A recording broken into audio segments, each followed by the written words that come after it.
Yeah, exactly. Based on the wages that he earns. Good to see you, Darren. Thanks very much, Steve, for being with us. Pleasure. Next this morning, a record number of boys called Childline last year. That's according to the NSPCC.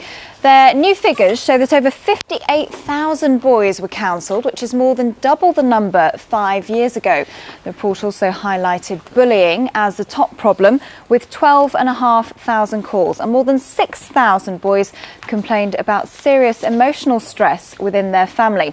And there were 3 times the number of calls dealing with the facts of life as well. Well, I'm joined on the sofa now by Alex Gray, who's a counsellor at Childline. Alex, why do you think there's been this surge, I suppose, in the number of boys calling the helpline?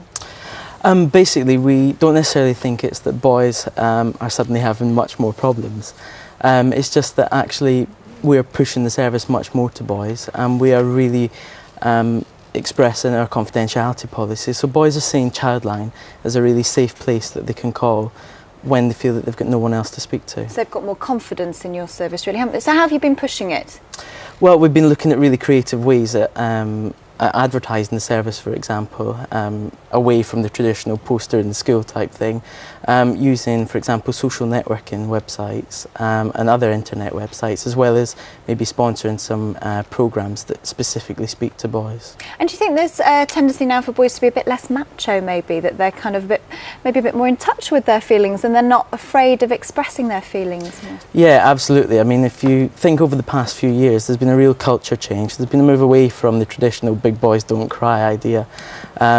Even in schools, for example, we're seeing many more boys seeking help from teachers, from peer supporters, and actually speaking about how they feel. So we are moving away, we are seeing a change in culture in terms of boys and expressing their feelings. And just tell us, what are the kind of problems that they are calling up about? It's not just bullying, is it? What other things are they talking to you about? No, I mean, bullying is always the top, but that counts for boys and girls. But, you know, we get boys speaking to us about family relationship problems, about feeling lonely. Actually, mostly the same issues as girls call us about. And how does the number of boys calling compare to the number of girls calling?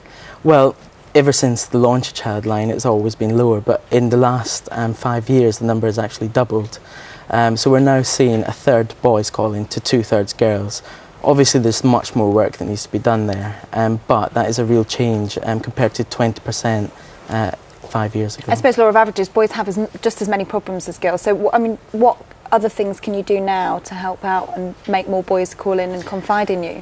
I think we can continue to give the message that Childline is a really safe place for them to speak. We're a confidential service. No one's going to find out about them calling unless they're in real danger. And that actually it's a nice place to come and speak about your problems when you feel you don't have anyone else to speak to. And that problem can be a huge problem, or it can be something really small. OK, lovely. Alex, thanks for coming in this morning. No problem. Time now, 6:15. Let's get to the news headlines with Nick.